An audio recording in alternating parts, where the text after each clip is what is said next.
What was that about bad Zoro players? I think if we do ever get a chance to look at the Poker Hive TCG tweets, I think someone did retweet some of the data that they usually share Oh, online. Alex, matchup data's pointless. We all know that. We've said it for years. Absolutely. Just You're it's just funny to still look at, isn't it? you're still angry. It's completely useless as the phrase. All, Completely. all I want in this world is for Benjamin Yard, although he called himself Rabbi Yotti on the I stream. did, yeah, No. yeah. Day two, day two. I did, yeah, he yeah. basically dead named himself. Stumbling on your own name is truly something. Day two. No, I look, did, and then Alex, cause mine and Alex's partnership on the weekend was quite funny because we were continuing to just take the mick out of each other the entire time, and I think our last game, all I could end with, I'm gonna have you outside. Yeah, he literally ended with, "I'm gonna have you, Alex." Like what? he just offered to, I don't know, shank me outside or something. Genius. I'm keen to know, like, for anybody listening, I'm keen to know what your thoughts were actually, if you got a chance to watch, because like, I think we were both kind of not unnerved when we came off, but like, it'll be fun to know what the interpretation was, if whether like we went too far, because at some points there are a few people who said like it could come off as you really don't actually like each other, which is what some of the Twitch comments said apparently. But I think for the most part, people found it quite funny, which is quite nice. Because I don't think there's been. I know Ross and you, Joe, have had quite a. I guess, I don't know, a partnership where you can kind of have a go at each other a little bit, or have done in the past. But I don't think it's been to the extent that me and Alex were. No. Probably not. Well, I do think I don't know if I might be the common denominator. I do like to rip on my partners. It's quite fun. Yeah. It just makes But- it a bit more enjoyable, a bit more real. But you got to the point where I was Yeah. talking and you were laughing as I was talking. Which is just Look, when you when you introduce yourself as the name you no longer use, and I think yeah, that's fine. Yeah, that's fine. You also started explaining how momentum.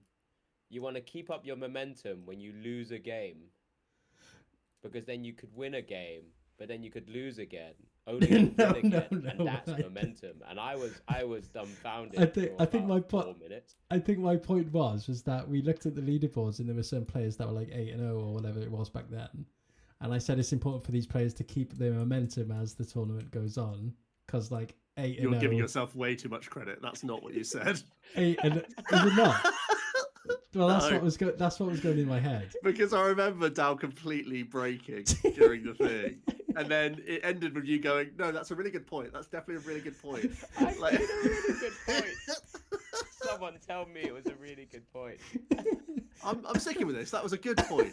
Good point. Good point, Rab. I think What's my name? in my head, I was thinking like these players are gonna keep up the momentum as this tournament goes on, because like 8-0 Yeah. doesn't guarantee you top I mean, that 8 makes or whatever sense. it is. But what Yeah, you yeah, yeah. said, But maybe what I said was just complete and utter rubbish. it reminds me of when you said ties are better than wins. Do you remember that? or losses were better than ties. That's what it was. yeah, I remember that Truly, one. truly incredible. And you said during the pod that everyone will agree with you. So that's good. Yeah, 0 points over Oh, anything. that was funny. That was funny. Yeah, good weekend. I think. Yeah, it was. It was. Right, we may as well start the pod now.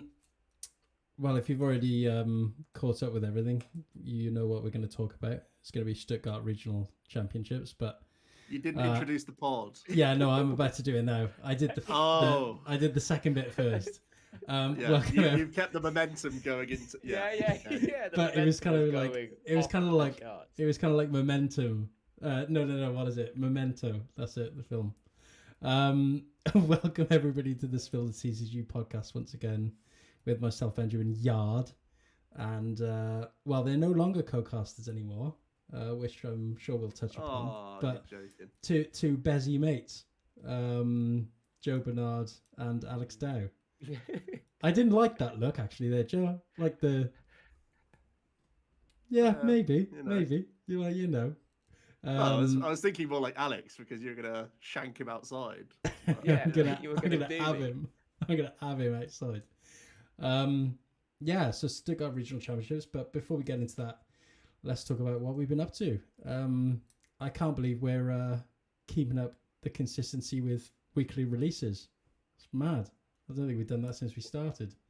When there's weekly tournaments to talk about or weekly There things is, going on, it's it's a good worth point. it. Yeah, I'll start off with you, Joe, actually, because I guess you've been traveling out and about. That momentum again. As compared to either of us. Did it sound like I was going to start with you? Oh, you did say You Alex, then Joe. certainly said le. Right. Joe. No, sorry. Let's actually start with Joe because I know that he's been up to some interesting stuff. You didn't go to Stuttgart though, did you? No, I was across the pond actually. I was in New York for Thanksgiving with Emily, which is really fun. My first time doing Thanksgiving, which was awesome with her family. It was very chilled out in the morning, and then it's really similar to like a Christmas dinner, where it's like very much family vibes, few drinks, few laughs and stuff, and really good food. And then one of the other like highlights of the week was me walking around New York for the first time, doing all the sightseeing, touristy stuff. It was on the Saturday after Thanksgiving, so it was absolutely rammed in a couple of places, but we ticked off pretty much all the boxes. We did Central Park, Bryant Park. We went to the Rockefeller, saw the tree. Did Nintendo store, which was really fun. That dented the wallet certainly. Got some really good Christmas cookie style Pokemon ornaments, which are really cute. And some other bits for the house. So got some decorations on the go for Crimbo. And yeah, I was watching only tiny bits of the stream here and there because I don't have data when I'm out in the US. So it's only really ever when I have internet access that I could start watching the stream. So I watched only bits and bobs, and I'm still catching up now. So I'm really relying on you guys to walk me through the weekend where you were both working. No, that's fair enough. Did you catch all the black? Oh, go on. No, you go on. I was going to say I like how Joe's explaining Thanksgiving only to. Well, to be fair, the majority of our audience for this pod are probably US based or Canadian based. Yeah, I mean, we know what Thanksgiving is, right? It's a big meal, right? And it's family time. I don't necessarily. I ate food. I don't know what it's. But what's Christmas? Christmas is a big meal plus presents, right? Yeah, I don't know what it's. Santa comes down your chimney. I don't know what the. I don't know what the origins are of Thanksgiving. Is it about pilgrims? It is, isn't it? Yeah. Sharing a lovely meal before they massacred them all. It's a really nice story. Right. Okay. Yeah. Really wholesome. Really is. But the actual parade is so crazy. Like, as a non-American watching the parade for the first time, honestly, it's so weird. So you all vision the big balloons, right, going through the streets or whatever, but it's like they show a balloon coming through and they have different singers like on the things just lip singing the song that they've just come out with on the floats. And then on the floats, and then the balloons themselves, it's like, oh, it's SpongeBob SquarePants, and then they talk about like all the channels you can watch SpongeBob and his friends. Like they have to like introduce it as if you've never heard SpongeBob before. So it's like, this cheerful yellow sponge hangs out underwater with his pals, and you can catch him on Peacock at 6 a.m. or whatever. So it's like you're just watching adverts for hours. And then they actually have adverts between the adverts. It's insane. Yeah. It's like the most American thing ever. You're just watching marching bands and adverts. Celebration of consumerism at that point, right? Yeah, it really is a consumerism thing. And you'd think that Christmas is the consumerism holiday, but Thanksgiving really was like the parade is definitely that. But I enjoyed it just to watch. The thing I enjoyed most was the dog show, though. The dog show after the parade is awesome. It's what I was about to ask, because you were there for like the official Black Friday, were you? Yeah, but we didn't go into the city for Black Friday because we knew it would be packed. So they weren't throwing elbows in stores. No. I was gonna ask, is it like as true as they say about Black Friday being just like the most crazy experience? Going into center of New York on Black Friday, it sounds like a miserable experience. So we waited to the Saturday at least, which was still busy, but we could park and everything, and it was a bit more chill most of the time where we were going. Yeah, that's fair enough. But we did some like card stores and stuff as well. That was good. Like rifling through the bulk and stuff. I spent a few hours there trying to find We random saw some stuff. pictures. So Very Yeah. good. there was some Oh, nice yeah, pickups in the slabs bulk or whatever it Yes, was. they had like 3 bulk slab boxes, which was we were there for probably about an hour going through like 10 or so different boxes, which is Yeah. you know me, that's like my heaven, right? Just oddity cards that I was trying to pick up. Like I got cube stuff. Did you start ordering it for them? I honestly I would have if they'd asked me like if I could get like a buck off a card, I'd have stayed there for 10 hours and just organized it all. Nice. And then Alex, I know that you joined me at Stuttgart, but anything specific about your travels here or there? I mean, obviously we had a great time. We're going to be going into everything Stuttgart in due course, but we did the usual thing. I made you guys run with me to the Christmas markets when we didn't really have that much time. So that's always we're allowed to say Christmas here, but festive markets Thank or you. holiday markets here. Apparently, me and Ben said Christmas in the first minute. That's the first thing I said. Yeah. Merry Christmas, everyone. I'm Benjamin But- Rabaiotti. but no, no one heard it apart from Ross, apparently. So, but Good. yeah, but it just proves no one was probably listening at that stage. But yeah, Stuttgart is always a fun time. There's the whole Comic-Con that's always happening at the same weekend as well. I think I heard we technically could have walked in if we wanted to, but yeah, it just looked like the whole thing was. It was just everything anime, Pokemon all in one weekend, and then it's like Stuttgart's a nice place. It's if you go to the regional in Stuttgart or tournament at that Stuttgart Messe, it's literally outside the airport, so it's like one of the more like convenient ones, but probably increase. I say you pay for the convenience for Stuttgart, Yeah, right? yeah. There's good things to do, and it's on the doorstep, but you are paying for that pleasure. Absolutely. So yeah, all in all, a great trip. Again, Ben, I know your arduous journey started in Cardiff. Yeah. And almost got booted off a plane. Mind you, tell us about that. Did don't I? know this. What's that? Well, you all told me about? you were. You said you Did I? didn't. You said you were. They looked at the passport Oh, and yeah, said, yeah, "Oh, yeah, this is yeah. Benjamin Yard, Yeah, not Rabaiotti," which you no, just said. No, my second plane was completely full, so they were all asking. Actually, yeah, it's quite funny. It's quite a funny story. So I was in Amsterdam, and then my flight from Amsterdam to Stuttgart was completely full, and they overbooked by about 5. And I was really tired. I think I started the day at about 3 a.m., so I was kind of in that kind of loose mood. And then I had already been just playing my Steam Deck for hours and hours, so I wasn't really in the real world at that point. And then on the channel they said, "Oh, if anybody is willing to volunteer, there's a flight late, and you can be confirmed on it, and you're given some cash." And I just shouted because I had my headphones in, "How much?" And everybody just looked at me. Nobody laughed. They all just looked at me like an absolute freak. I didn't go to the desk and say, "Oh, how much is it?" By the way, I just shouted across the gate. Across the gate. The best part about it was the best part about it was she wasn't even finished yet. She was still making the announcement. She was still. Oh god, I can just imagine. It's like when you shout for Harriet to get you something. Yeah. Oh, it's so rude. And it's just like, She was still on the tannoy because she still had to finish her point. And then, yeah, quite funny. You're not real, Ben. No, because when I go traveling, I travel via Cardiff just because it's so inconvenient and convenient. The airport's like 5 minutes away from my house, so I just fly KLM and then stop at Amsterdam and then go wherever it is. But I was actually speaking to Tamau before we started. We think Stuttgart is the best regional. It's the best regional location. It's the best time of year, and all of you have so much access to different things in such close proximity, because we were speaking about the absolute busted supermarket that they have in that airport.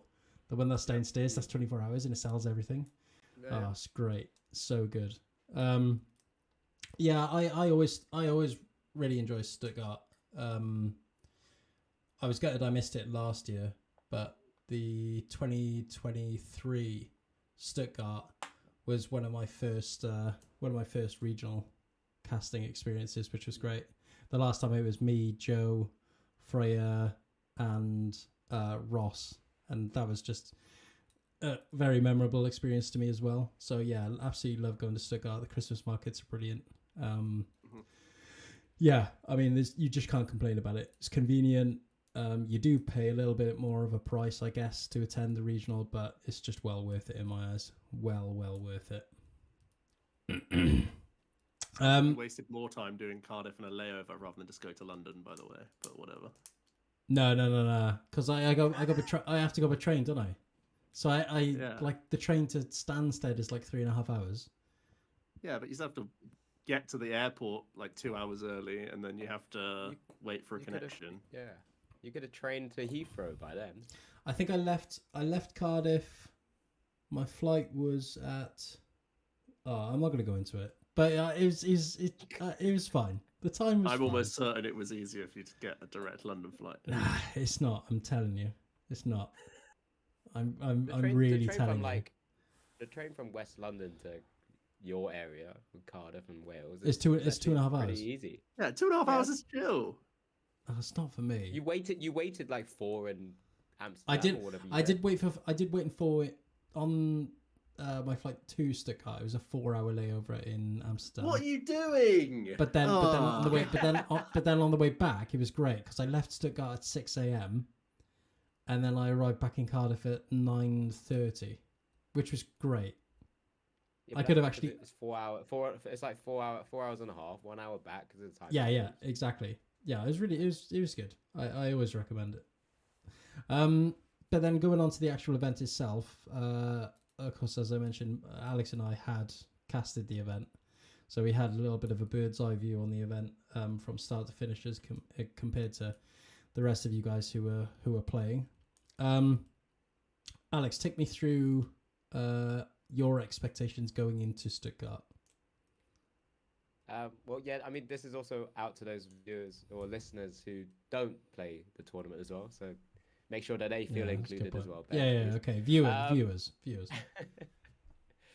Look, it was a tournament that it was only a week after NAIC. So the first time Phantasmal Flames was going to be legal, we kind of spoke about it in the last pods. It was always going to be these questions around when we get sets like these, whether a true deck archetype actually does come out of the set itself, which this one we got a chance to see at least one new thing, or how some of those cards from that set could actually impact the card pool and the sort of the meta game that we currently have, and that's probably the biggest two things that we want to try and touch on for Stuttgart Regionals. And we saw that throughout the stream, which is kind of a really cool thing. We saw different takes on sort of old archetypes like Charizard EX, or we saw just sort of small inclusions in certain other decks, whether it's just kind of the 1 or 2 tech cards. But we also did get a chance to see Mega Lopunny EX as its own deck with the Dusknoir as well. And I know we kind of wrote that off, I think, last time we were together. Just because it just felt a bit underwhelming, right? I know Joe's put a lot of time into it, just to kind of try it out when it all first kind of came together, and Phantasmal Flames was kind of a release online and things like that.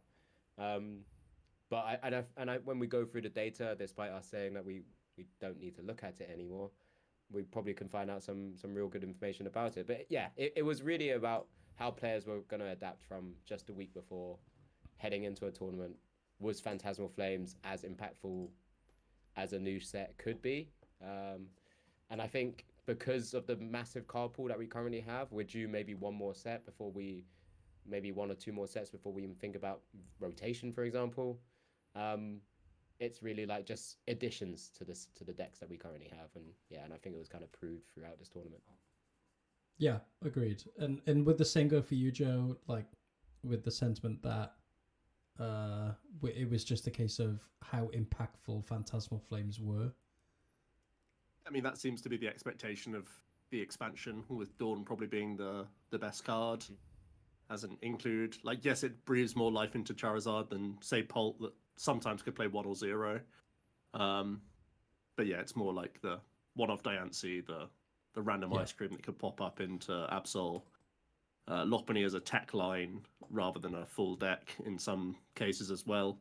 That seemed to be what most people expected going in, with the like maybe fingers crossed hope that like Gengar could randomly pop up or Tots could pop up, like if someone had made an interesting build. But I think that was more like hope than expectation, to be fair. Yeah, agreed. I think going into it, our Toxtricity, well, our impressions on Toxtricity weren't high at all, were they? I think we considered it in the last pod that it suffers from a little bit of a imposter syndrome when it comes to what list is correct and what to include in it, and what's the most efficient way to take advantage of the ability in terms of its desired partners. But yeah, I mean, we'll touch upon it when we get into the actual deck lists and the conversion rate and the meta share and all that whatnot. But I think for us as casters, of course, for the guys at home listening or watching, of course, we tend to kind of crack our heads together as to what's the big talking points of each event, just so we're all on the same page and we can gather our thoughts about what are the biggest impacts to the tournaments that we're going to present. And I think for this one it was whether another archetype that is mega based can come out, based on the mega Pokemon that have been released.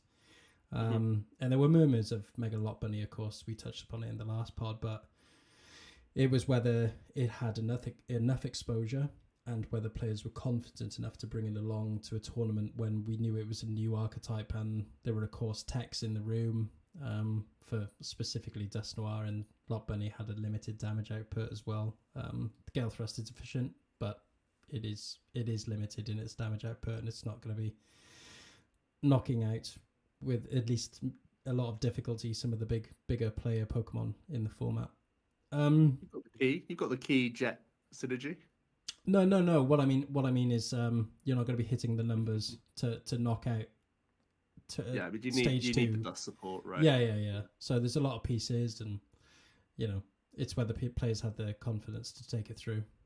I mean, I think the right shell came out in the online scene before this event, so at least people could take a good baseline with the Lati Kang jet stuff. I think that's probably the right way to play it. My initial testing was with Fan Rotom the Dunsparce.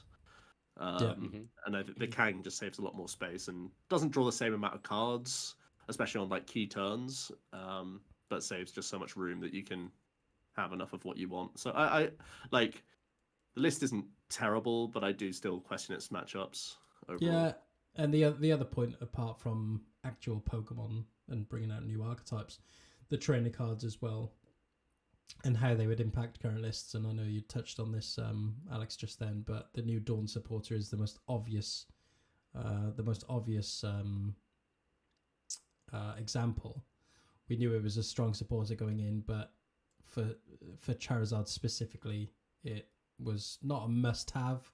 Of course, as we know, as the tournament concluded, that it did have a home in a specific type of Charizard list, but in the regular Pidgeot Dusknoir line, did it have a home in that list? And Dragapult as well, like you touched upon, Joe, whether it had priority over other important supporters in the list, like Lilies, like INO, like Boss's Orders. It was completely dependent on how players had tested and whether they had confidence in the card itself. And then, I mean, other trainers were here or there, but cards, I guess Jumbo Ice Cream was the other Phantasmal Flames. Ice Cream trainer. Battle Cage, maybe. Yeah, Battle Cage is a Battle card. Cage as well. I suppose. Yeah. I have some interesting. I have a question for you both.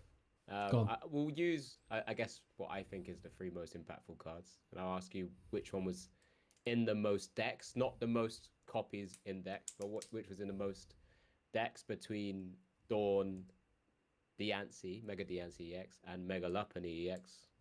Which do you guys think is the most? Of what? Is of the card that was in day 2 of our phase 2 decks? How many of those decks had one of those cards? Well, not one. Well, individually. Which one was the most played of those cards? I know Mega Lopunny was actually, there was a lot of Mega Lopunny actually in day 2. Sorry, I should say in phase. I'm trying to think of percentage of Dengos that would play it. I think it's probably a low percentage of Dengos would play it. Now I also have to think the percentage of I think the percentage of Dawds and Charizard is quite high, but in Dragapult it's still probably only middling. I think it's pretty close between Diancie and Dawn. I would just go Dawn probably. I'm gonna go Lopunny top, Diancie, then Dawn. So I've just gone a complete opposite to Joe. Pretty interesting.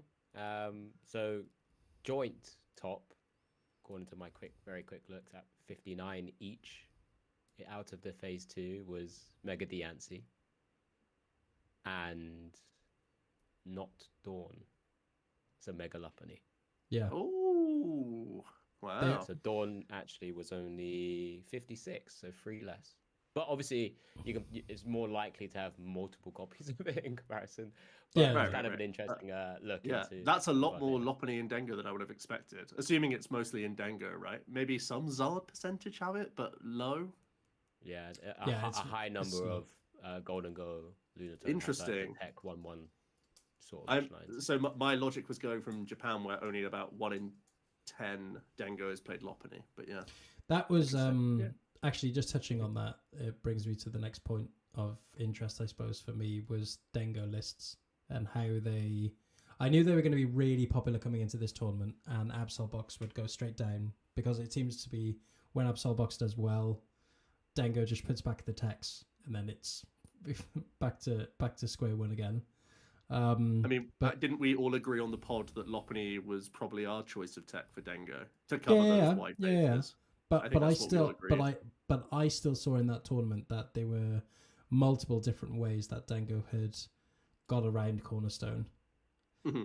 No, but you're saying of why the Absol was decreasing.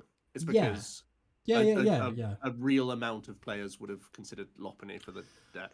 Yeah, but then Dengo changing their list, not just necessarily with Lopunny, but also with, and I know it's for the lower part, but cards like Mega Lucario. I even saw it with Typhlosion as well on some of the top tables towards the end of the day.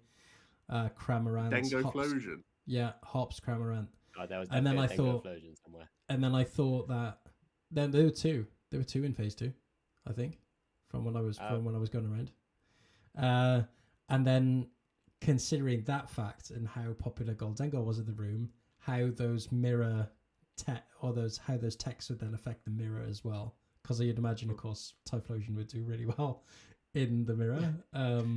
Not that there were many in the room, but you know what I mean. So it's kind of a meta game way of. Is Typhlosion even that good in the mirror? I don't even know if it is.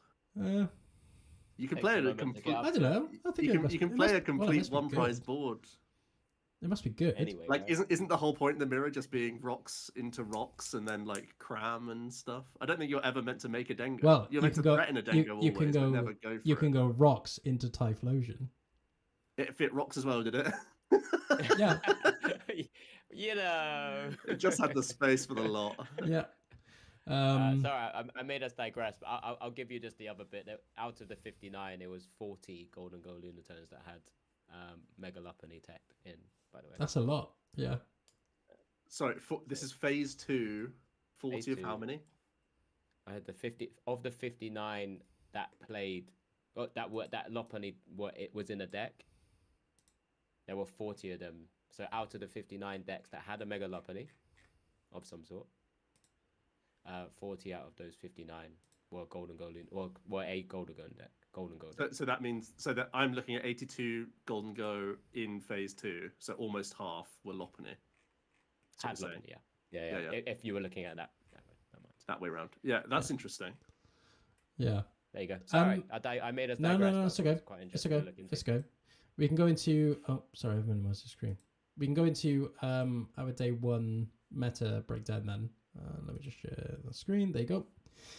So I'll rattle off the top 6 decks. So as we've already established, Goldego Lunatone 15% of the room, which is considerably higher than the second place on the list, which is Dragapult Dusknoir 10%. Then Charizard Pidgeot 9, Gardevoir Jellicent 7, Gardevoir at 6, or straight Gardevoir at 6, and then Mega Absol Box at 5%. I think the only thing that the only points that interest me on that is how popular Dengo actually was in comparison to everything else. 15%, 5% more than anything else. 5% more than the second place, which is a pretty big jump. And then Magro Absol Box keeping on the day one graphic. Only just, of course. I know. Yeah, go on. We're going to say day one graphic, but we'll heavily caveat that what was on the Oh, stream. sorry. Yeah. Go on. Was the unknown decks, or the other decks, as it were, because I guess at the time, I think we've all explained it before. There's different categorizations or buckets of decks depending on card counts, and typically what you might see on stream is based on the card counts that RK9 build in as per their rules. Robin and on Limitless build it in a different way. So, but we're currently using this because it's the best sort of representation that we have right now. But it's also, again, why you might see a difference between the stream, quote unquote, phase 1 or phase 2 meta breakdowns compared to the Limitless TCG ones, because of small different counts between the card numbers. But yeah, Phantasmal Flames. Is this the first time that Jelly's overtaken Straight Guardy? I know they've been pretty neck and neck, but I think almost always regular Guardy's been more popular. I'm pretty confident LAIC it was above. Was it for LAIC as one well? One of you. I can check it now, but I'm pretty confident. I'll check. You guys. If not LAIC or Las Vegas, one of them. I'm but they've always sure been. But they were neck and neck though, from memory. I'm sure they've been neck and neck. In the last two or three tournaments, they've been neck and neck. I'm pretty sure Straight Guardy has always been above. Oh, is it? There's been a spell previously, maybe 2 or 3 months back, which Jellison did end up being above at one stage, but then it kind of just after Worlds. Yeah. Maybe I'm confusing it. Maybe I'm confusing it with. It's not that Jellison's done better. It's more that I thought Diancie was so good into Jelly build that I thought there'd be less Jelly, not more. But maybe that's a symptom of just how good Dango is right now. That was our conversation from last week, right? We mentioned that potentially we would see. Well, we mentioned your point about how good Mega Diancie EX could be into sort of the dark matchups and others. But we also mentioned that because we just saw obviously what won LAIC with Pedro's list, that maybe it's this kind of combo build and just finding the space for a one-off Mega Diancie as well is the route to go, and that's why I kind of felt like with Guardies, I suppose. We kind of saw the Jellisons being piloted more on stream whenever we did get a Gardevoir. So we saw Rune like very early on, right? Yeah, Rune definitely had the whole suite. I think for the question for either of you is that are we now expecting Dengo to be the big? Well, I know it's been the best deck in format for quite a little bit now, but are we expecting it to dominate the meta share as much as it has been for the foreseeable until it rotates? Can you see it being this popular in Toronto, Birmingham, EUIC? Yeah, EUIC is a different format, but for Toronto and Birmingham and like Merida and Auckland and whatnot, this is definitely the best easy deck to play, right? Yeah. Compared to the complexity of Zard, Guardy, Pult, and even Absol Box, like our other top decks, they're all significantly more complicated than Dengo. And there are still intricacies with Dengo, like obviously being aware of your resource management, maintaining single prize boards, especially for the mirror, is like the most crucial thing you can learn right now. But generally, you vomit a ridiculous amount of cards each turn, and that can wiggle your way into all sorts of good turns. And it's genuinely trouble for decks in the format. So we've had like a lot of the time in card games, like the best aggro deck normally has a wave of popularity. It just so happens that at this point, Dengo is also at like a ridiculous high, like power level that very good players can take it really far, as well as raising your floor as a pretty average player with Golden Go. Yeah. It's got a lot going for it in the fact that it has that power level just because of the archetype itself, single prize board, and can take the big knockouts. But yeah, you're right. It is the easier deck to play at that top 6 quite significantly, right? Which then also has that added element to it, which makes it more popular. Sorry, go on, Alex. No, I was gonna say, I agree with. If you ever get a chance to just very quickly look back to an interview with Drew Stevenson, I think Ross done. Mm. Drew did mentions like Gardevoir probably still is quote unquote like what he would consider the best deck in format if it draws well. What Golden Go does is it's one of the best decks and it has a pretty forgiving engine. So we kind of spoke previously around like Gardevoir used to be very forgiving because it had the Curlier with the trick refinement ability. Because Golden Go basically has something quite similar. It's like Joe said, the floor is raised up to a pretty good standard, and then it's just how then can you make it even better than it already is. So yeah, it's quite a interesting deck right now. It definitely is. It wouldn't be a surprise. We'll see with the new format, but it's got such a great engine. It's always been there and thereabouts. Now players are learning more of the intricacies, as Joe kind of mentioned, and that's exactly how most people should be kind of taking a deck like that at the moment. People will be still trying to beat it though, because we know it's got a massive target on its back, but just because of its forgiving draw power nature, it can still generally overcome quite a lot of stuff unless it really is hard teched against. Yeah. The fact that it draws so many cards is half the battle already won, right? Absurd. In comparison to everything else, which is another good point to make. I guess we could talk about techs against it later down the line, but we'll move on for now.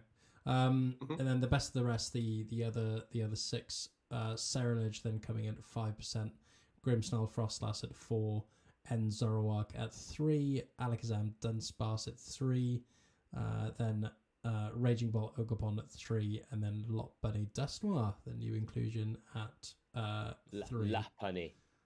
Lopunny at 3% as well.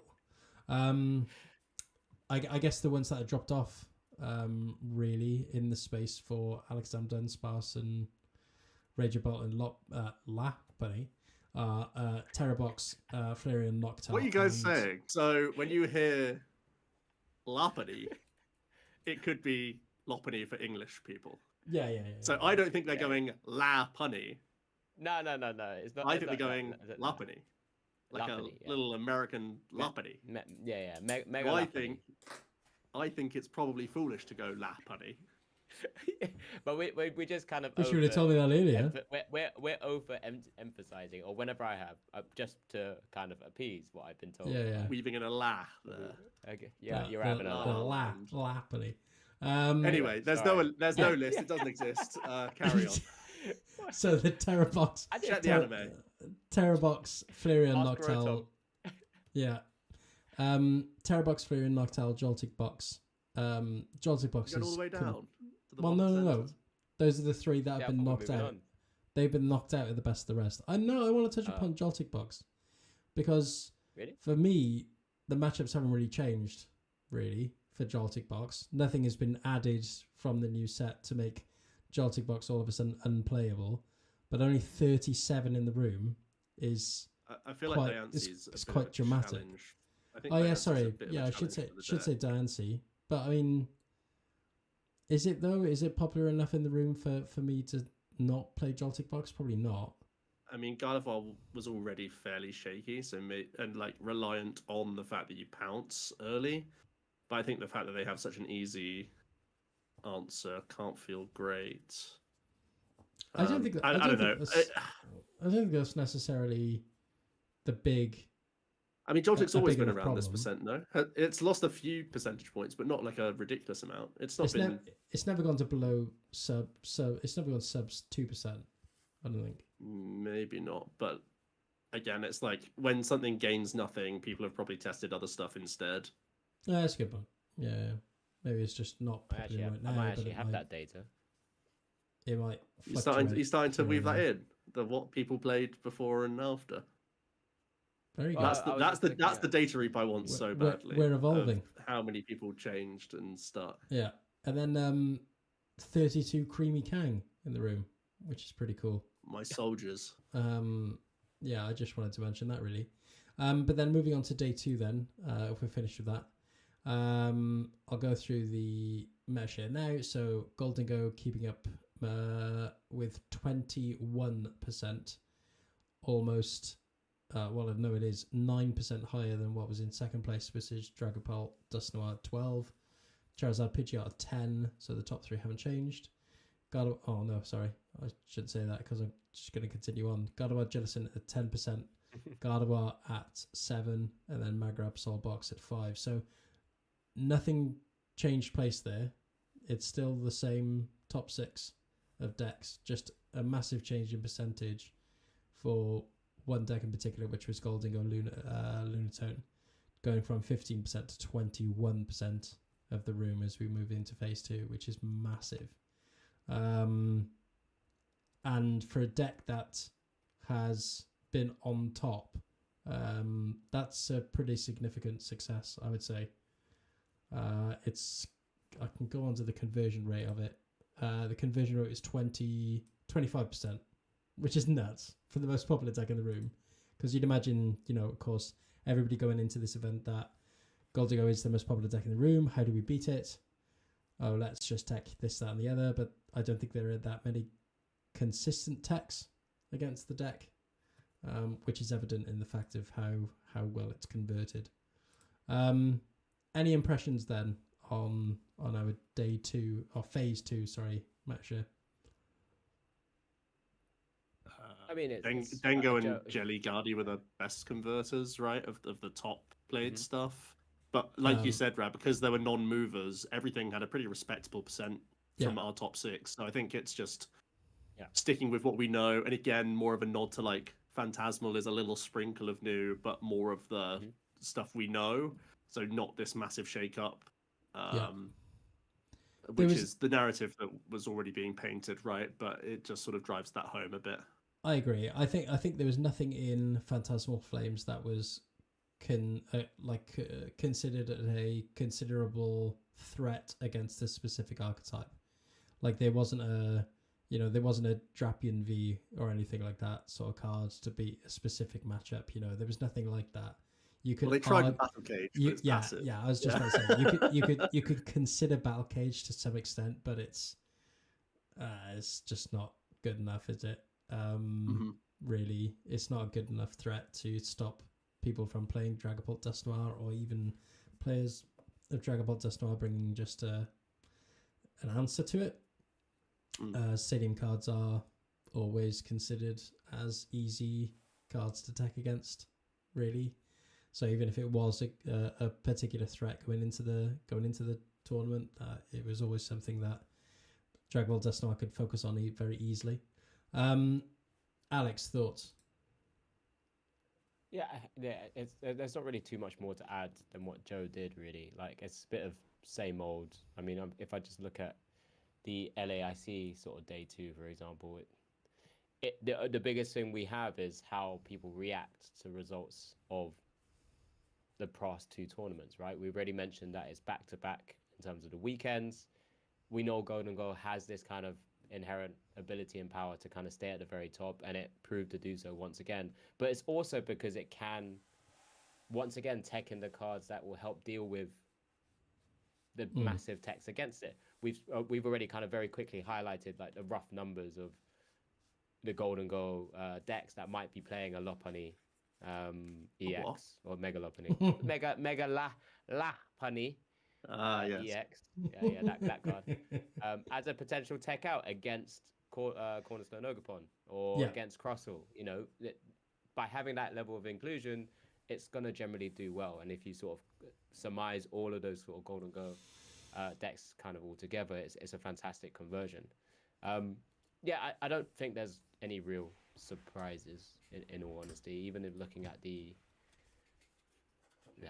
2 decks that gained a lot, Alakazam, I guess, gained a lot. Did that go up in a few percentage, or was it about the same, 3% as well? No, so I mean, I can take the other 6 now from the best of the rest. So Ceruledge at 3, Grimmsnarl Frostas 3, Alakazam Dusknoir at 3, Lopunny Dusknoir at 3, and then Raging Bolt. Is that 6? No, yeah, Raging Bolt at 3, and then Terrabox at 2. So the only deck dropping out of that next 6 is Joltik Box. I think everything pretty much stays in the same place. Oh no, sorry, and Zoroark Both Had a completely terrible utterly conversion. fell off. Yeah, both completely fell off. So two out of 74. maybe I should have kept my mouth shut about Joltic Box, but Joltic Box did considerably bad. No, it didn't. It was already out of your top 12. It just didn't do great. Oh no! Oh, It okay. did really So, badly. well, it did do bad still, but still. Basically, I mean, like, because we always talk about the conversion percentage being very relative from tournament to tournament, it's never going to stay like a good conversion percentage is never going to stay the same. It looks like for a good sort of conversion rate, you're probably looking at the 19 to 20 as the floor for quote unquote good.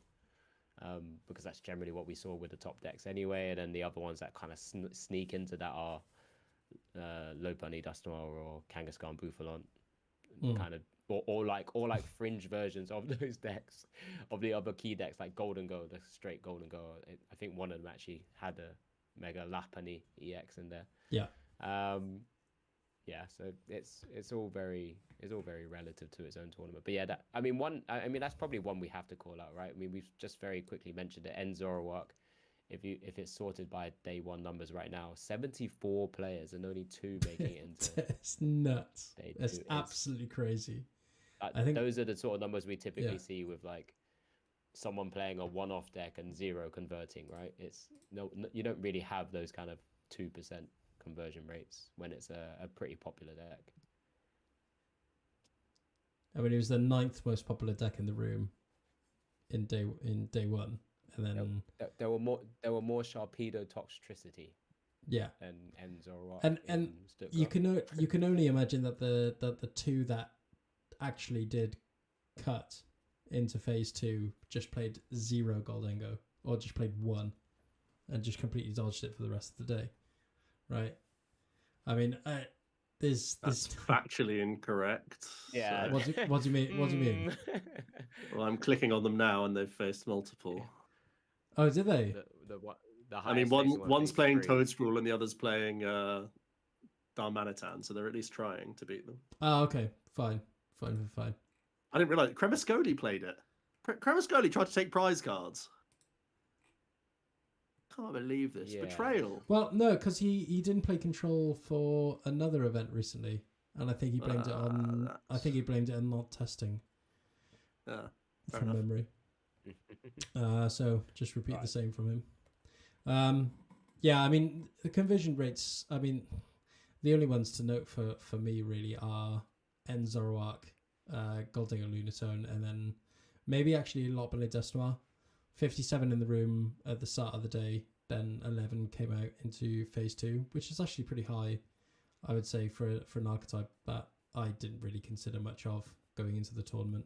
I mean, I was pretty convinced though once I saw how it played in the lists that were coming out. I was pretty on board with how it played from then on, but it's a lower maintenance Zard, right? Is essentially how it's built. Yeah, Duskmar, Pidgeot, and Klefki. Like, it's brute forcing its bombs, and it's trying to. I don't consider it tier 1, but it's a very. I mean, the last deck that I played that was so Dusknoir heavy was Burnett EX, and it kind of reminds me of that a little bit. A lot more aggressive, obviously, but it does remind me of that. It's more like Palkia Dust to me. It's a bit less like Rock Pulley, but I feel like it's more similar to that deck. Yeah. But you I mean, we saw it on stream where, yes, I know on stream from Stefan it did cleverly lock itself into win, but you can kind of see through his bench setup and how he was playing the match. He was going for a board winning turn almost every time. And you can definitely see the merits in playing a deck like that if you do manage to set up and find the draw. Yeah, I mean, I like it. It's a very checkmatey sort of style of playing, which I quite enjoy. Yeah, any further thoughts from day 2 before I move on to our top 8? Let's have a look at the best performers. Anything to note? Yeah. Mm-hmm. Let's have a look at our top 8. Oh no, sorry, our top 9. So I'll go through the deck list now, and then I'll go through who had actually made it. So it was 3 2 Charizard Pidgeots, 3 Dragonbolt Dusknoir, and then 3 Goldengo Lunatone, and 1 Goldengo Joltik box. And then the name. So I'll go from ninth to first. So Celia Schur, Paulo Campos, Drew Stevenson, Daniel Magda, Oyvind, and I always butcher this name. Apologies if you are listening. Oyvind Svindefund, Christian D. Onofrio, sorry, Uwe Axelson, Alexander Rutowitz, and then Nikolai Styborg. You can say his name correctly. Yes. You called him Nicholas, remember? I didn't. I'm pretty sure this is the exact test they use for dyslexia. Christ. Christ. Right. Okay. So yeah, I mean, the ninth place, I thought it was a typo when I did see that it was You're joking. Galdinger Joltik box, because I mean, I don't know how many there were in the room at the time. Not even in phase 1, but in phase not even in phase 2, but in phase 1 as well. Unfortunately, in ninth place, losing the asymmetrical top cut, but bringing it back, Joltik box, but playing the Galvantula EX as well is pretty cool. And I know that you mentioned you hated Team Rocket's Petrol in the past, Joe, but it's still there. I mean, the one shout out is that they face no Dengo mirrors, and I think that's the reason why this deck is far less popular right now. I think you're quite poor into the Dengo Luna Rock matchup. Yeah. And I think that's also off-putting for regular Joltik box players. But hey, I mean, it's still consistent with what it's trying to do, and it squeezed through in this occasion. Yeah, I think just from where we were back on stream as well, I don't think it actually came through that it was Golden Goal Joltik box. I thought it was an initial just a Joltik box, because that's initially the information we were given. Well, yeah, sorry, but looking at his run, I mean, it won all 6 rounds, or all phase 2 rounds, which is kind of cool. Yeah, so it came up from a X2-1. Yeah, it's impressive. Yeah, and quite a mixed bag. I mean, every I don't think I've seen any sort of funny what are we calling it, matchups from anybody that I've had a look at. There was no Venusaur and Garchomp normal. Yeah. No. What I mean by that is Hydrapple Ogapon normal. I think what I mean is that nobody I've seen has played like 7 of this particular deck or anything like that. It's all been varied from our top cut. Yeah, it's all been very, very varied. Well, don't worry, I'll be fact checking on every one of these now. Well, no, sorry. Yeah, I should say the ones that I've seen. Okay. So you've covered yourself there. Yeah, I've covered myself.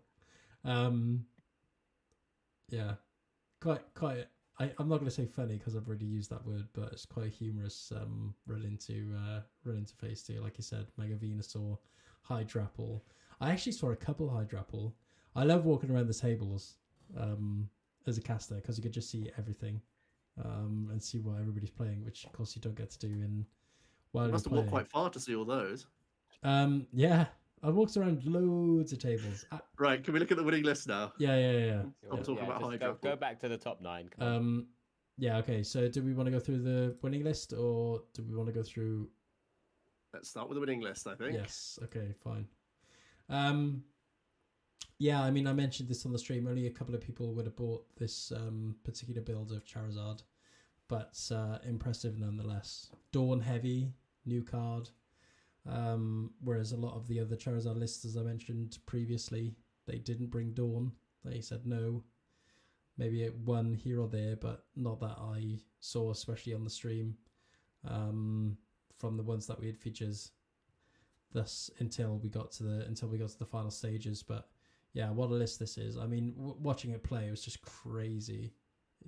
You can unlock so much from your own deck by playing the combination of the Dual Seeker and Pidgeot anyway. But if you start Dawn turn 2, I mean, it's pretty impressive how you set up. I mean, it reminded me a lot of Flareon EX, where you have these turns where you have so many combinations that you put together through the combination of Jewel Seeker. But I was really impressed with what this could do. I don't know how you guys felt. Joe, I guess I'll start with you. I mean, I feel like the surprise is that we knew Dawnzard was a thing, right? That was already a thing in Japan, but the major combo they were using was not Terapagos, it was Wellspring Mask, and they were playing like Crystal and Crispin Water Energy, and they were trying to win a race with early pumps into late game Burning Darkness, which logically makes sense in terms of how you try and prize race, and because Dawn is so busted at grabbing 3 or 4 cards all in one go, that you can like sort of cascade that turn 2 and make it happen even from weird boards. But what's interesting about the Danish Kitchen list with Nikolai, I think Ronan Jesper also made day 2 with it as well. Mm-hmm. The fact that they've gone for like a traditional Zard shell of being like, let's still have Klefki, Blast, Briar as ways to manipulate that prize race. It means they're allowed to take single prize KO and it be relevant for them, very similar to the Flareon that you were saying, Rab. And yeah, I've only really just been tinkering with this new shell because I was so focused on trying to torrential pump stuff that now I've seen that you can like do less turn 2, but then your Dawn is like constant building blocks for more traps for later, which feels really cool. So yeah, really, really cool way to build it from essentially what it looks like is that Japanese shell and said, why are we pumping and putting ourselves into the Iono blender with just one quick search a turn when we can instead be back to checkmatey style with Blasts and Briar. Yeah. Alex, go on. Well, I don't think there's too much more to add on that, to be honest. We know how strong Charizard is. It gained a couple of new additions as well from the agile Charmander from Phantasmal Flames. We saw the Charmeleon come up, swing away on a Badoo as well, because it's also got just a 40 damage attack, or doubles on the Badoo after all. No, it's an engine, yeah, like Joe said, I've also tried, I think, months ago, because I was put onto the deck again. The Wellspring Ogerpon as well, just to kind of again use Charizard to power it up, and it's just not quite the same. Maybe it didn't really have Dusknoir at the time when I was mucking about with it. It was more like a traditional sort of Charizard Noctowl type deck without the Dusknoir package. But yeah, that's the big difference, I think, from this list. Yeah, the Klefki is always like really kind of fun to use, and because you have that maneuverability with like Jet Energies now, like it's a nice way to really kind of shut down quite a few different engines, really. Like we start thinking about how important Gardevoirs sometimes now put in a Latias EX so that they can retreat into a Frillish and start swinging away, or you know, the Mega Kangaskhan, Mega Absol, Mega Kangaskhan type decks. Again, they have to use Petcheron, they have to use Latias to maneuver around, and Klefki finds little pockets like this to be like really impactful, right? It was included in Jackson Ford's Charizard winning regionals list because of just how important that mischievous lock can be. So yeah, I like it. When we got a chance to see it, I mean, it was undefeated throughout Stuttgart, so congratulations to Nikolai, but it was just really, really impressive. I know Jesper was messaging me in the background when he was piloting it as well, because every now and then I'd peer over and be looking at what he's playing and saw the Noctowl engines or the Charizard. I was like, oh, okay, here we go. But yeah, it looks really fun, honestly. It's definitely something I would be looking to try a little bit more at as well. Yeah. The only thing that I guess commenting on it during the Stuttgart was it doesn't really have a get out of jail card when it comes to acceleration. It's the only acceleration in the deck is Charizard, and if you miss the turn 1 attachment on your Terapagos or whatever it was, that was just the spot of weakness that it did have. I feel like the item reliance is the bigger weakness, no? Oh no, well, yeah, sure. Like no Pidgeotto, one Charmeleon. Like I feel like you're way rightfully so. You're candy reliant, and sure you can still Noctowl for Dawn and Slow Evolve, but I feel like at least a Pidgeotto is something I want to try and work in. Yeah. Like that's the thing. That's the takeaway for me, is that you're really item reliant. Candy specifically, right? Yeah, I mean, I'm just reminiscing about a time where they didn't get turn 1 attachment, they had 1 Charmander on board, and there was an opportunity for a boss knockout on the Charmander, then I mean, if they only get one, that is true that they have very specific board. Yeah, like if they need the turtle space and the Fan Rotom space, like you're right that they have to go like one Hoot, one Pidge, one Dusk, one Charmander, and that can be shaky at times. So I agree with that. Or like you have to accept trade-offs in certain hands. Like if you're not holding away to Candyzard or holding a Nest Ball to get a turtle next turn, sometimes you go full board with no Terror, and that can feel scary. Or sometimes you leave the space for the Terror, and then you can be punished by a boss. So that's like I agree with that part. I don't know if there's a possible room for a Crispin and another energy to accelerate the Terrapagos. I don't know. Well? I don't know.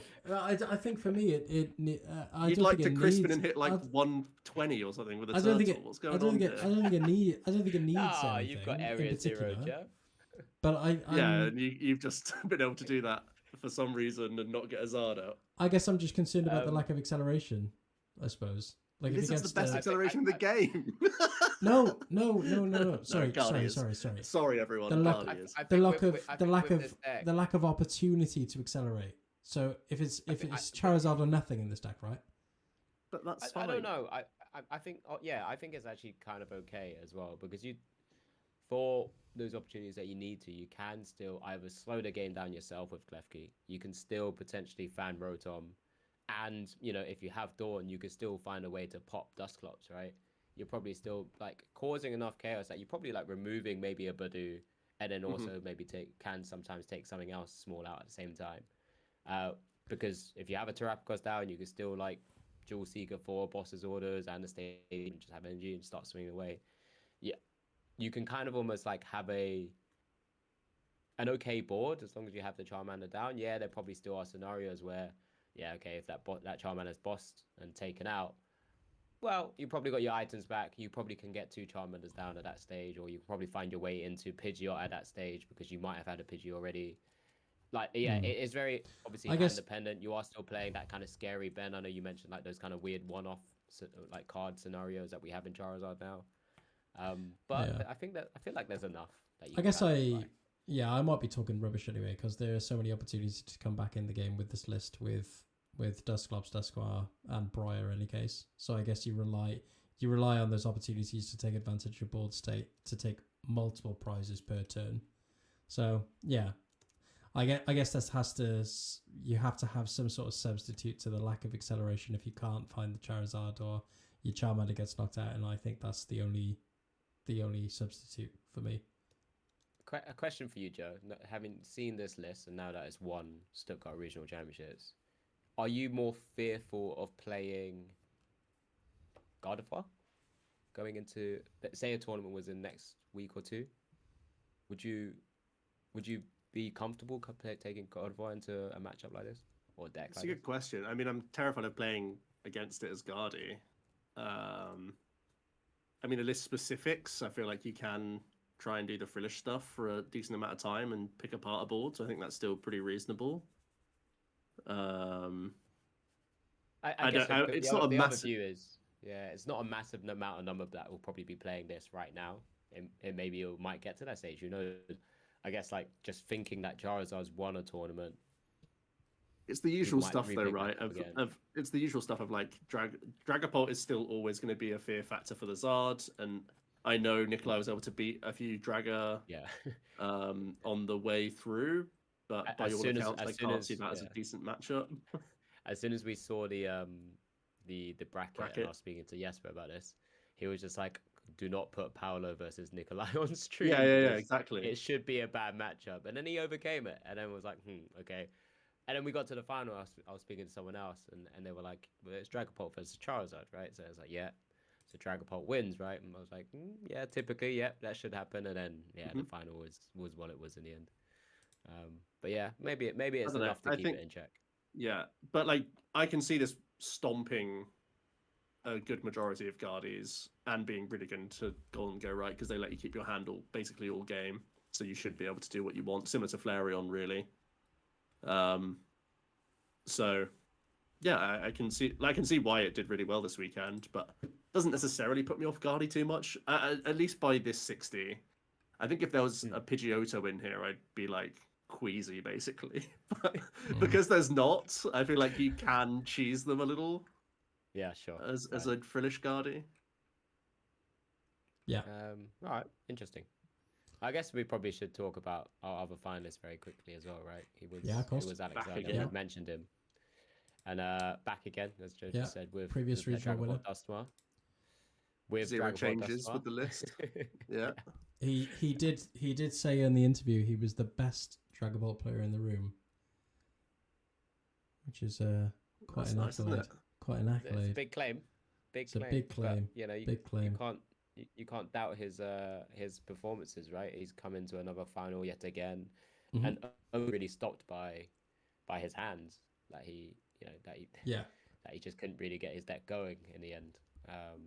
He's actually the Which 10th is a bit of a best shame. on Limitless. The 10th best. Oh, you had Although there's Um, only one non-American European? above him, Yeah, okay. Kai Wainwright. So Really, Ooh. Kai? And he had a pretty good performance as well. Kai is officially the best European Dragon Dusk player.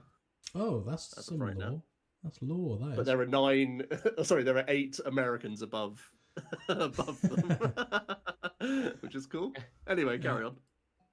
Yeah, I don't think there's probably too much more to discuss with his actual deck itself. I mean, we saw him pilot it super well into. Mhm. Well, we saw the mirror match in top 4. Yeah, the final was unfortunately what the final was in the end. He lost to the only player that was undefeated in the tournament.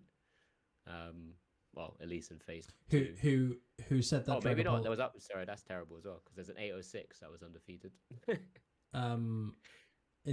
Nikolai did say he didn't want to see Dragapult as well in that final interview. He said that he dodged enough, or I think he said that he dodged enough, or he didn't want to see any Dragapult as much as possible, and then ended up being in the final.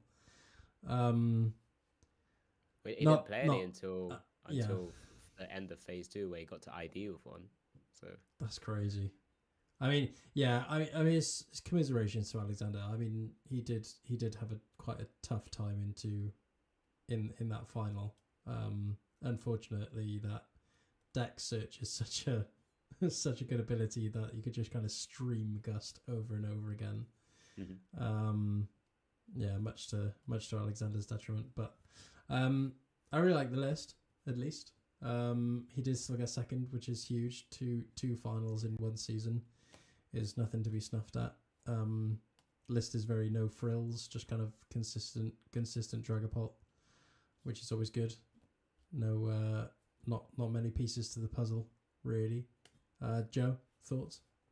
Yeah, same 60. So just stuck with what he knows. Like, great player on the deck. Can see why they go far. Yep, fair enough. And then following the same thing as well, obviously him and Henry Brand had played the same deck as well, right? Generally throughout the last few tournaments. I guess we could kind of end it there. Really, we can go through some of the no. Well, did you want to, Joe? Sorry, was there more that you wanted to go through? There probably is a couple of things. I mean, one thing I would like to mention, just with the top cut in general, or maybe even if we looked further down to top 16 and the edges of top 16, but I think and I mentioned this on stream, we're starting to get to a point where we're seeing a lot of sort of repeat performances from a lot of same names, which is like really, really cool to see. Like, this is what we're getting to the point with the Pokemon trading card game, despite all of this kind of level of card pool variants, different decks, the kind of wide meta. We're seeing a lot of players pick up and stick with one deck, and they're doing super well with it. The likes of Oudvind or Daniel Magda, Drew Stevenson. But they're like at least names that we're regularly, constantly seeing at the very, very, very top. So I think it's definitely something that we should continue to be calling out, that if you're able to put the time into the game, into particular decks, or that kind of sort of different mindset, like, you know, these people are like paving the way to just showcase that it's very doable to keep doing it. And we've seen it with states already, with Henry Chow winning multiple regionals, Aban having 3 finals back to back. But we're starting to see a very similar story across Europe as well. Yeah. One name that to point out is Hermione, right? I mean, 2 top 8s and a top 16 this far this year in European regionals, which is massive. I kind of had to put my foot down to say player to watch, definitely, considering his recent achievements. And yeah, well deserved player to watch for this event as well. We did feature him on the stream as our kind of 3 chosen players, which was always I mean, it's always good to see them doing well and be a player to watch, which doesn't always happen. So yeah. I mean, we had 2, right? We had Rune as well, didn't we? No, we had Tord and Robin. Was it not Rune? Ah, it was Tord and Robin. Tord obviously coming back from Las Vegas, and then Robin being a world champion, I guess. Yeah. Yes, I guess. Yeah. I guess we'll have world and international champion Robin Schultz. Yeah. I guess. Yeah. I mean, it's not just the go on. I mean, I just wanted to look a little bit further down. Yeah, that's what I'm going to do. Fabian, the world's best Dragapult Blaziken player, still getting results on the deck, which is always fun. World's best Blaziken Destined Rivals player, and possibly only player. Is it the only? No, not the case. It's not. You know, more or less. Oh, it's not a surprise. There's one more. There was a Lopunny and Kangaskones in top 32 as well. No, so, give it its proper name, Joe. How dare you? Creamy Kang and Lopunny. This top is 32. This is my type of list. This. There was a Slacking in 64. I was so desperate for Bernardo. Yeah, I was so desperate for him to do well. And when I say do well, get into Top Cut just so we could feature him. Obviously done very well any case, but yeah, seeing that Slacking on top tables, my eyes were bulging. I was like slamming it in the Discord saying Slacking is this, and then whatever the next record was.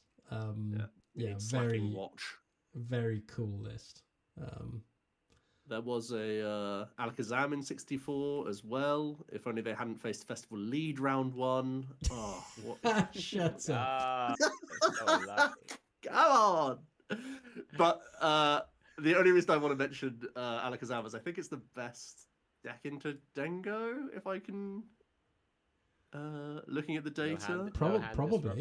Probably. I think it is the strongest deck into Goldengo right now. I mean, they won every one of their Goldengo matchups. 1, 2, 3, 4, 5. 5 Dengos. Charizard Noctowl is an even worse matchup. All right, don't play Alakazam.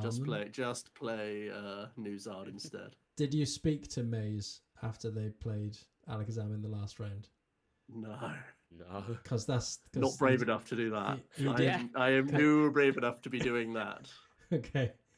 Because that was his last round. That was Oscar's last round as Maze. I had a face like thunder.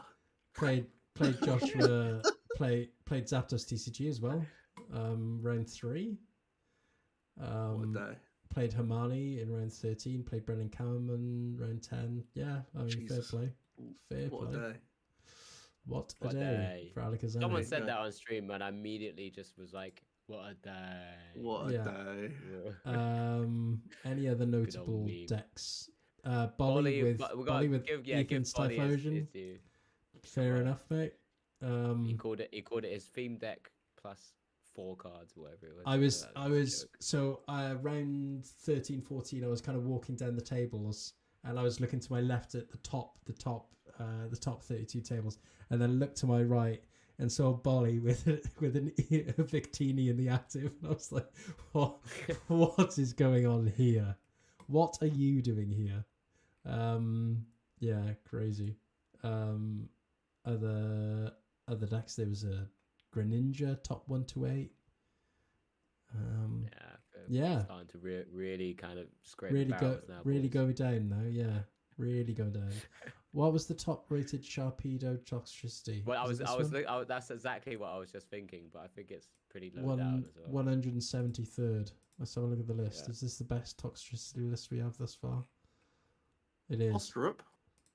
Mark Yeah, it's Hostrup. Mark Hostrup. Wow. With a mega hero's cape. But Brilliant. Mega Heroes K. Yeah, I Yeah, just yeah. want to say mega hero's cape. What does this Viper do?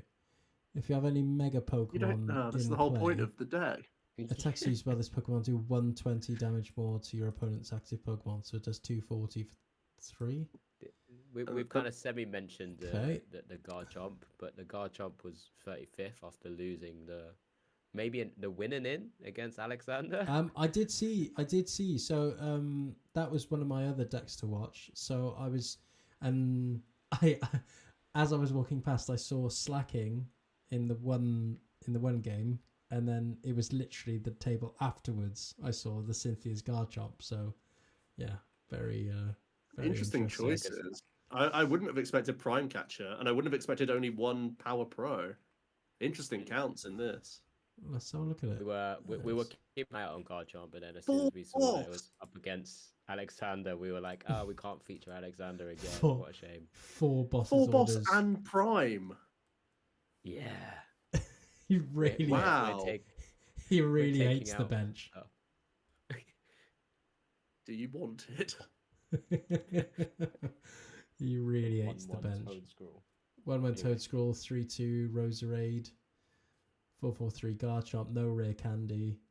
I'm just surprised that there's like normally you see Box Evo, but instead it's Town Store Prime. Kind of weird. remind myself of this Spiritomb does. This attack does 10 damage for each of your bench Cynthia's Pokemon. It's the payoff. You get a couple of power weighted chomps, take some hits, How and much can come you on do? in within. How much is the? How much can it do? It's counters as well. It's damage as well, so the Roserade buffs it too. 3, 3, 6, 110. What are you talking about? How much what? can it do? What's this maximum damage output? Well, it depends how much What are on do your you big mean? chomps for How- 400 hit points, yeah, doesn't it? It could do about 1,000 if you want. We've got 390 on a Garchomp. What, if I misread that? Yes. 10 damage each counter for on each your damage Cynthia's men. Oh, you idiot! I thought it was Yeah. how many bench Pokemon. Of course it isn't. Right. I think we Right. should move on. Yeah.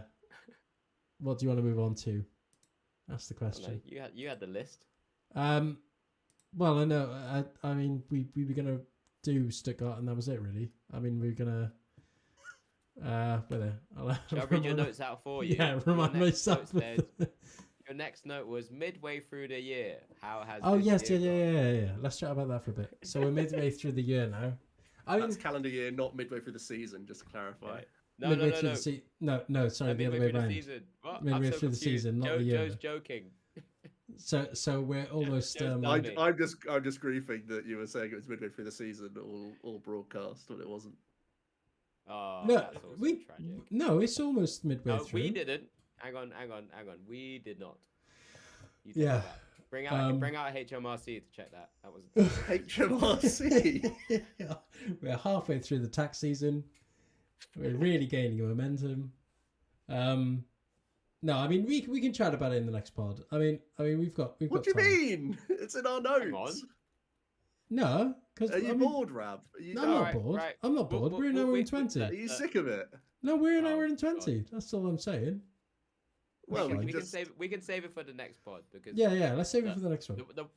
the one thing that we were going to mention, and we've probably done a lot of time here already. I've certainly done a lot of time. But what does our pod look like for sort of the upcoming schedule, knowing that we don't really have any major TPCI tournaments until sort of mid-Jan, right? I think it's Toronto. When are you heading out, Joe? Is it mid-Jan? Yeah, heading It out is mid-Jan. mid-Jan. Yeah, January 16th. Yeah, there you go. So from now till then, there's a good chunk of time. I mean, we're due a break. We've been doing back to back for a number of weeks now, but I've enjoyed it because of how popular and how busy the schedule's been to us. We've got obviously the Champions League next week as well. So what we'll try and do is actually spend a bit of time talking about that because that will be or should be, as Joe's kind of correctly highlighted, and also whilst I'm watching Ben scroll Sky Sports. He had Champions League, Our and E- now he's distracted. our EYC format. So that'll be a nice little early preview show, kind of opportunity Yeah. there, and we can then maybe start talking about what is our middle of our season and how our season's currently going, Well, despite I'm not sure, being halfway through. and I'm sure no one's forgotten our beloved segment from last year. Oh yeah, Yeah. The Spillies. the are back. Spillies. You should honestly The Spillies are back. the audience are gonna we're gonna I'm just go waiting to, for the applause to go down before I carry on talking. we're gonna go to three. Uh, Yeah, we're gonna go to three. Honestly, it's gonna be great. We're gonna go to three. What- Sorry, wait, can I you don't finish know that what. thought? Finish I your don't know. sentence, Sorry, no. I was looking at FPL. Sorry. No. Let me rephrase this. There's gonna be pandemonium when we release what these new Spillies look like, because they look great. I've already ordered them Wait, from what do you Etsy. mean? What they look? I've they already look ordered them great. from Do you- Etsy. Is Brent finally gonna get his one? He's been Yeah. chomping at the bit So for it. I've got two ordered. So one is for last year, then one is for this year coming up. Yeah. Right, And but we'll yeah, let you know the categories, and you can play along like Yes. last year. Exactly. it- I'm we'll do hoping. that in our next pod, I think. Yeah, I'm hoping you can do it in the next pod, so then we can release the categories You say and the you. the Didn't nominees. You say you were literally pulling them together like last. Yeah, I week, was you putting them said. together, but you've got to put your nominees. We put a nominee. Oh, we put right. a nominee We each, do. don't we? We'll do a nominee. Uh, We have to yeah, listen so that- back and learn the categories again. No. He hasn't I've told put us, it. has I've he? put it. I've done it on a form. Shall I Yeah, release the categories? Hang on. Let me have a look at. So then the nominees that can then come afterwards. No, we'll save it. We'll save No, it no, for no, next no, no, time. no. Go on. Oh, God. Go on. This would be great. This would be really good. Hang on. He's gone. You've He's gone the to his power's gone emails. to your head, Rav. Yeah. I've got no power. You told us to Wait, stop. You've told us to carry on. You've looked at FPL. I can't even find I- forms. Where's forms? Can, Oh, there can we it is. literally spend the last 5 minutes talking about how you're no longer casting? Oh yeah. Good point. Yeah. No, I'm no longer. I am no longer doing Good it. point. It's been a great honor sharing the desk with you guys. And for any of the other casters listening, thank you so much as well. It's been a really good experience.